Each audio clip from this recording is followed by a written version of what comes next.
MCQ हमारे पास 103 है। Salim borrowed 5 lakh from a bank at simple interest. Simple interest it means का फार्मूला हमारा कौन सा लगेगा, सिंपल इंटरेस्ट का, of 2% per month, 2% per month के हिसाब से उसको सिंपल इंटरेस्ट मिलता है। For a period of 3 years, time कितना हमारे पास 3 साल है। The principal is payable in equal monthly installment. Principal जो है मतलब कि जो 5 लाख है वो पेएबल कितना होता है, equal monthly installment along with interest, साथ उसमें इंटरेस्ट भी शामिल है। कौन सा, 2%। Which of the following statement is correct, इसमें कौन सी स्टेटमेंट करेक्ट होगी। His monthly installment would be 23,000, कि इसकी जो मंथली इंस्टॉलमेंट है ना वो कितनी, 23,000 होगी अलोंग विद इंटरेस्ट। तो हम पहले फाइंड करते हैं कि इसकी मंथली इंस्टॉलमेंट कितनी होगी। ठीक है, उसके लिए हमारे पास पहले टोटल इंटरेस्ट होना चाहिए। तो इंटरेस्ट का हमारे पास,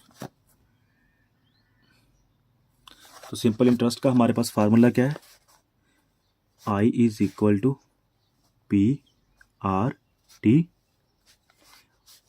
पी कितना है हमारे पास, 5 लाख है, मल्टीप्लाई आर कितना है, रेट हमारे पास कितना है,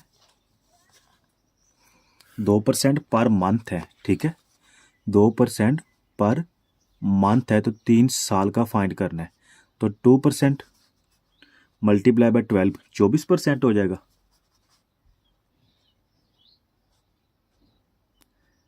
तो ये पर ईयर का आ जाएगा हमारे पास। ठीक है, तो multiply by 24 multiply by time कितना है, 3 साल, तो ये हमारे पास आ जाएगा 3,60,000।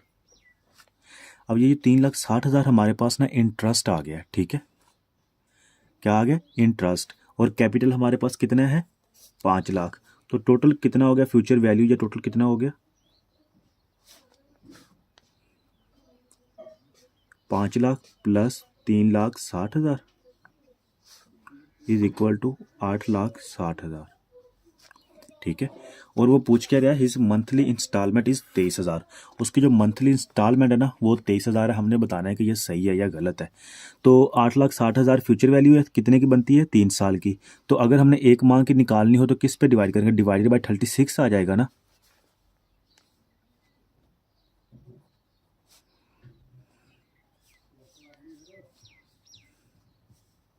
मंथली इंस्टॉलमेंट कितनी होगी along with interest, 8,60,000 divided by 36, ये कितना आ जाएगा, 23,888 आ जाएगा। ठीक है, ये आप कैलकुलेटर पे ओवरऑल पुट भी कर सकते हैं। अब ये हमारे पास मंथली इंस्टॉलमेंट कितनी है, 23,888, और यहाँ पे कितने बता रहा है, ये 23,000 बता रहा है। ऑप्शन ए तो हमारा गलत हो गया। दूसरा देखें, ही वुड पे 1 lakh per month in interest, मतलब कि वो 1 लाख रुपए इंटरेस्ट के साथ पे करेगा। किसका, पर एनम, 1 साल के हिसाब से, 1 साल के हिसाब से। अलोंग विद इंटरेस्ट जो हमारे पास 1 माह का आ रहा है वो 23,888 आ रहा है। ठीक है, और अगर हम इसको 1 साल का लगाएं तो 23,888 मल्टीप्लाई पे 12 हो जाएगा। तो ये हमारे पास बन गया 2,86,656। ठीक है, 1 साल का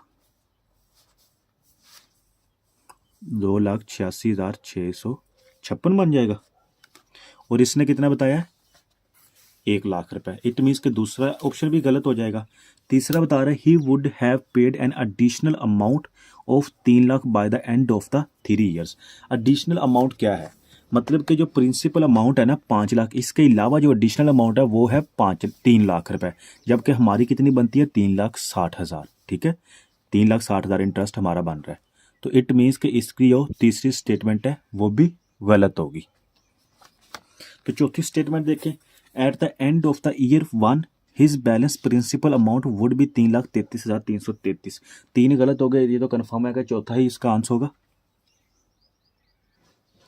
अच्छा, ये तो हमें कंफर्म होगा कि जो ऑप्शन डी इसका करेक्ट होगा। जारी बात है 3 गलत हो गए तो 1 तो करेक्ट होगा, लेकिन फिर भी हम इसको सॉल्व करेंगे। At the end of the year 1 मतलब कि पहले साल के आखिर पे, his balance principal, principal amount कौन सी है, 5 लाख, वुड बी 3,33,333 होगा। और ये हम लोगों ने फाइंड करना होगा या नहीं होगा।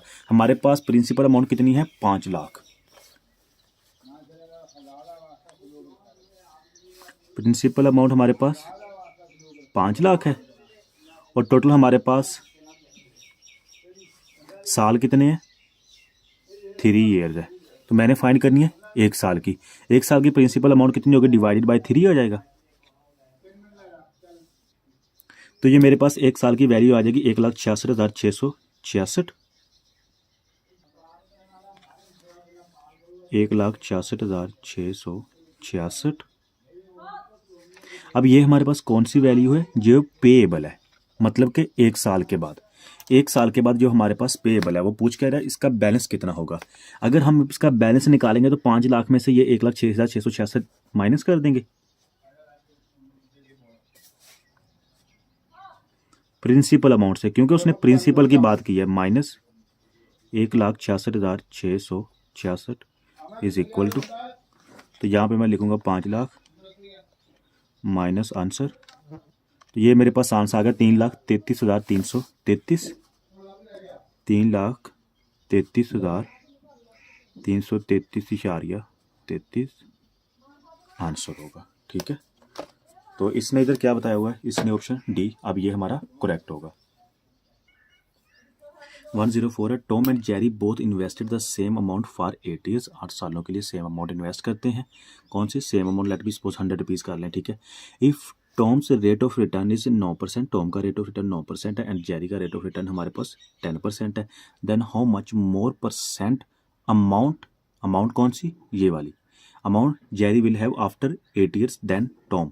अमाउंट की बात कर रहा है कौन सी, जो इन्वेस्ट की थी। इट मीन्स कि ये कौन सी अमाउंट है हमारे पास, future value. Present value principal amount है, प्रिंसिपल अमाउंट के बाद उसको जो इंटरेस्ट मिलेगा उसके समेत टोटल उसके पास कितनी वैल्यू आएगी। इट मीन्स कि ये अमाउंट हमारी कौन सी होगी, फ्यूचर वैल्यू की अमाउंट होगी जो हम लोगों ने इन्वेस्ट की थी। ठीक है, जिसमें इंटरेस्ट भी इंक्लूड होगा। तो यहाँ पे देखें, पहले हमारे पास रेट R1 कितना है, 10% है, R2 कितना है, 9% है, और N कितना है, 8 ईयर्स है। और फ्यूचर वैल्यू कंपाउंडेड का फार्मूला हमारे पास क्या होता है, P into 1 plus R bracket power N। ठीक है, तो हम लोगों ने बताना क्या है, डिफरेंस बताना है, कितनी अमाउंट ज़्यादा होगी किसके पास, R1 के पास। तो ये फार्मूला अप्लाई करते हैं। P हमारे पास कितना है, गिवन नहीं है। ठीक है, और दोनों में ही गिवन नहीं है, तो इट मीन्स के P को हम कट ही कर लेते हैं, अगर लिखना है तो लिख भी सकते हैं, लेकिन आसानी के लिए मैं इसको कट कर दूंगा। 1 प्लस रेट हमारे पास 10% है, power 8 minus 1 plus 9% power 8 divided by base. Base पे हम क्या करेंगे, 1 प्लस 9% पे डिवाइड कर देंगे। ठीक है, पावर 8 कैलकुलेटर पे पुट करते हैं, तो ये हमारा आंसर आ जाएगा 0.075 मल्टीप्लाई बाय 100% कर लें, 7.45% आंसर आ जाएगा। राउंड ऑफ करें तो 8 आंसर आ जाएगा।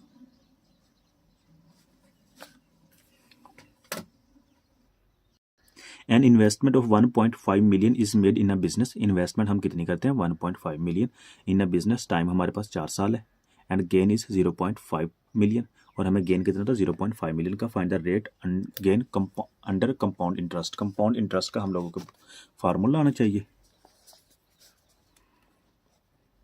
कंपाउंड इंटरेस्ट का फार्मूला क्या होता है, I is equal to P into 1 plus R power n minus 1। अगर आप लोगों को फार्मूलाज आते हैं, आपको क्वेश्चन कभी भी इंशाल्लाह नहीं भूलेगा। ठीक है, तो इंटरेस्ट हम लोगों ने कितना, उसने बताया 0.5।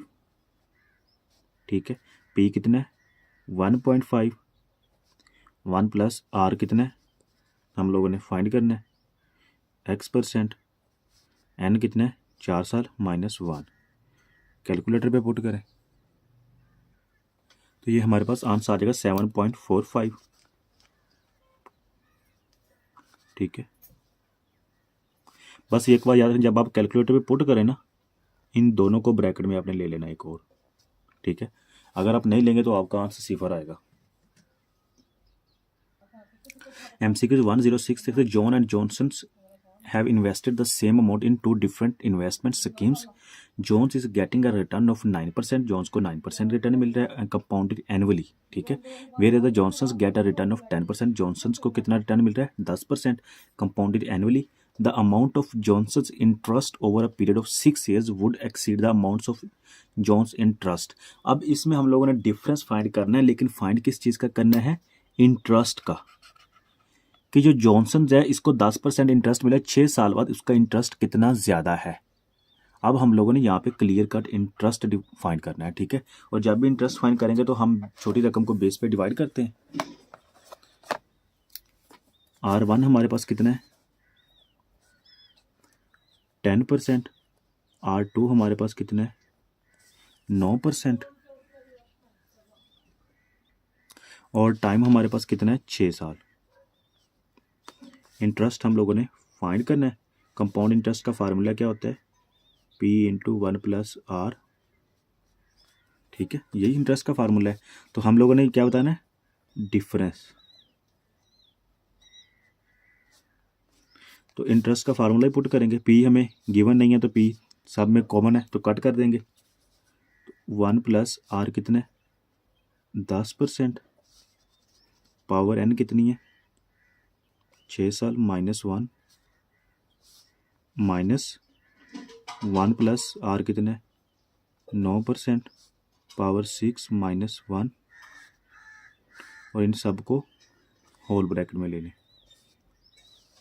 डिवाइडेड बाय 1+9%, पावर 6 -1, कैलकुलेटर पे पुट करें तो ये हमारा आंसर आ जाएगा 0.1395, मल्टीप्लाई बाय 100% करें तो आ जाएगा 13.95%, ठीक है, इंटरेस्ट का जो डिफरेंस है।